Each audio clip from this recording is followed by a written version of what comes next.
आज समय इतनी तेजी से बदल रहा है कि पहले जो बदलाव आपको 10 साल, 20 साल, 50 साल में दिखाई देता था, वो आज हर 1 साल, 2 साल में दिखाई दे रहा है। और बदलाव ऐसे हैं कि हैरान कर देने वाले। आज आने वाले भविष्य को आर्टिफिशियल इंटेलिजेंस और रोबोटिक्स से अलग नहीं देखा जा सकता। वो आपकी जिंदगी का हिस्सा होने वाले हैं।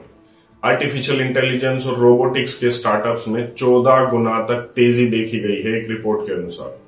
और यही नहीं, जैसे चैट जीपीटी आया तो एक बड़ा सवाल खड़ा हो गया रिप्लेसमेंट ऑफ ह्यूमंस का। अब जैसे ही चैट जीपीटी आया तो बात उठने लगी कि किस तरीके से कैसी कैसी नौकरियां चैट जीपीटी, ये आर्टिफिशियल इंटेलिजेंस का सॉफ्टवेयर है, वो खाएगा। एक लेडीज ने, एक महिला ने एयरलाइंस की सर्विसेज से परेशान होकर चैट जीपीटी से ईमेल लिखवाया। एक छोटा सा ईमेल लिखवाने का काम भी आज आर्टिफिशियल इंटेलिजेंस के सॉफ्टवेयर्स ने करना शुरू कर दिया है। और यही नहीं, जैसा एक्सपर्ट कहते हैं कि आपकी हर एक छोटे काम में मदद रोबोट्स करेंगे, आर्टिफिशियल इंटेलिजेंस करेगी। वो आपके घर तक पहुंच गई है। आपके घर पर एलेक्सा जैसा एक स्मॉल आर्टिफिशियल इंटेलिजेंस का एक इंस्ट्रूमेंट रखा हुआ है जो उस एआई के सॉफ्टवेयर पर काम करता है। यही नहीं, आपको अभी आगे देखना बहुत कुछ बाकी है। एक्सपर्ट ये कहते हैं कि जैसे जैसे आर्टिफिशियल इंटेलिजेंस बढ़ रही है, वैसे ही हमारी क्रिटिकल थिंकिंग और एनालिसिस की पावर, दिमाग की, कमजोर होती जा रही है। थोड़ा सा ध्यान दीजिए कि जब फोन्स, लैंडलाइंस आए थे तो हमें अपने आसपास और रिश्तेदारों के सभी फोन नंबर्स याद होते थे। और जब मोबाइल की शुरुआत हुई तो भी यही था, हमें कितने मोबाइल नंबर्स याद होते थे। लेकिन आज जैसे जैसे सुविधाएं बढ़ी, जैसे जैसे फोन्स में टेक्नोलॉजी बढ़ी, आज हमें कितने नंबर याद है? मुश्किल से 5-7 जो हमारे घर परिवार के नंबर्स हैं, उसके अलावा शायद ही हमें कोई फोन नंबर याद होगा। तो यही है क्रिटिकल थिंकिंग की याददाश्त को खत्म करना। एक रिपोर्ट ये कहती है कि क्रिटिकल थिंकिंग जो इंसान के दिमाग की है, उसे अगर आर्टिफिशियल इंटेलिजेंस इसी तरीके से बढ़ता चला गया तो अगले 12 से 15 साल में आदमी क्रिटिकल थिंकिंग की, अपनी इस सोच को, अपने इस एनालिसिस की क्षमता को खो देगा।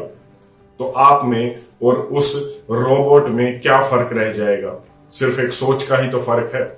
और एक्सपर्ट ने बताया कि 2050 तक आप लैब ग्रोन फूड खाएंगे, मतलब खेतों के खाने की जरूरत नहीं होगी, आपका खाना लैब में उगाया जाएगा। यही नहीं, आप जो दूध पिएंगे वो भी लैब में उगाया जाएगा। और अब जो काम दिमाग के होंगे, मतलब जिस काम में क्रिटिकल थिंकिंग की जरूरत होगी, उसके लिए जो दिमाग होगा वो भी लैब में उगाया जाएगा।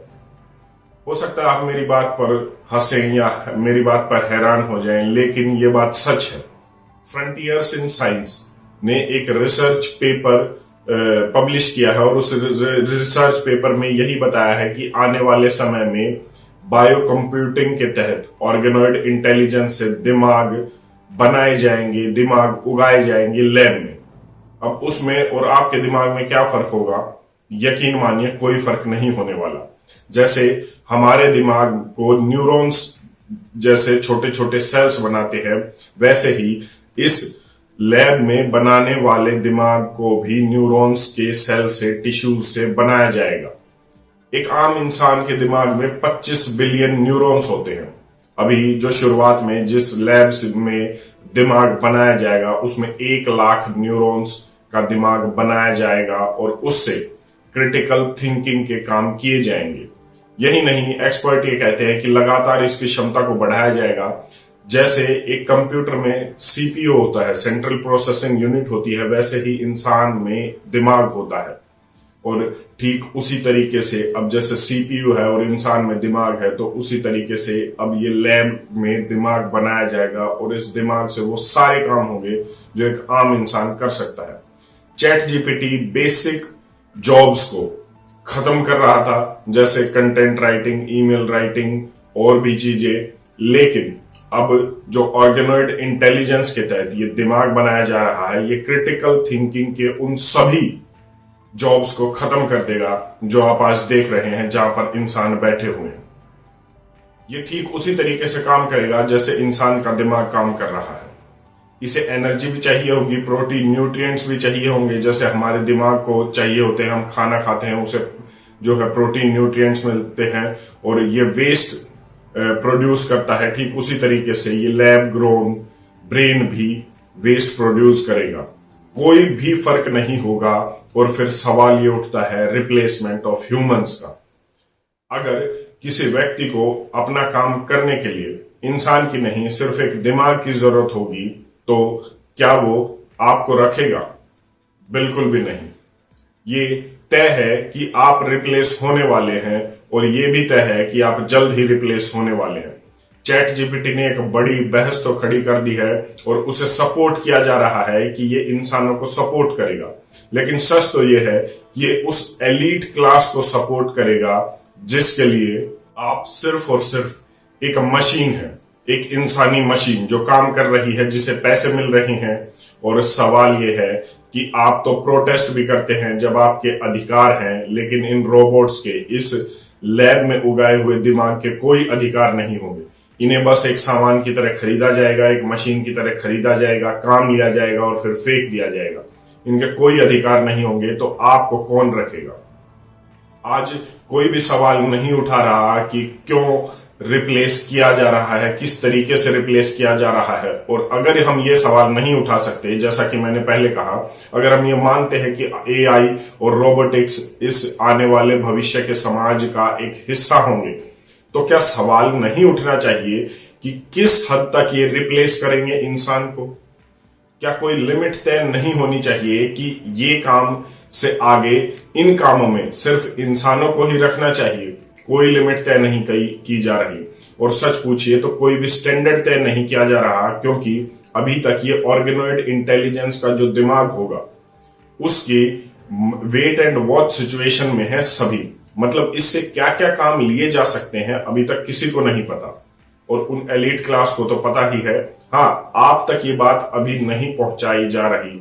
आप लेबर हैं, आप सुपरवाइजर हैं, आप मैनेजर हैं, आप इंजीनियर हैं, आप डॉक्टर हैं, आप किसी भी फील्ड में हैं, आप कोडिंग करते हैं या आप कुछ भी करते हैं, उन सब में एआई के सॉफ्टवेयर के जो रोबोट्स हैं, जो ऑर्गेनॉइड इंटेलिजेंस के रोबोट्स हैं, वो काम में आएंगे।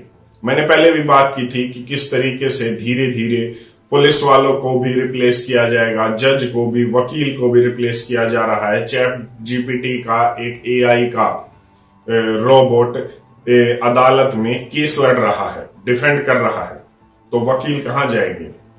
आज कोर्ट में, अमेरिका की कोर्ट में शुरुआत हो चुकी है कि जज फैसला सुनाएगा। अब तक आर्टिफिशियल इंटेलिजेंस और रोबोटिक्स हमारे जीवन का हिस्सा होंगे।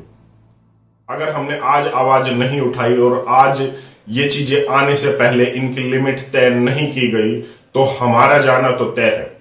एक ऐसी जमात हमारे सामने खड़ी होने वाली है एआई की और रोबोटिक्स की, जो इंसान को खत्म कर देगी। आज हम मार्स पर जीवन ढूंढ रहे हैं, लेकिन धरती का क्या हो रहा है हमें कोई मतलब नहीं है।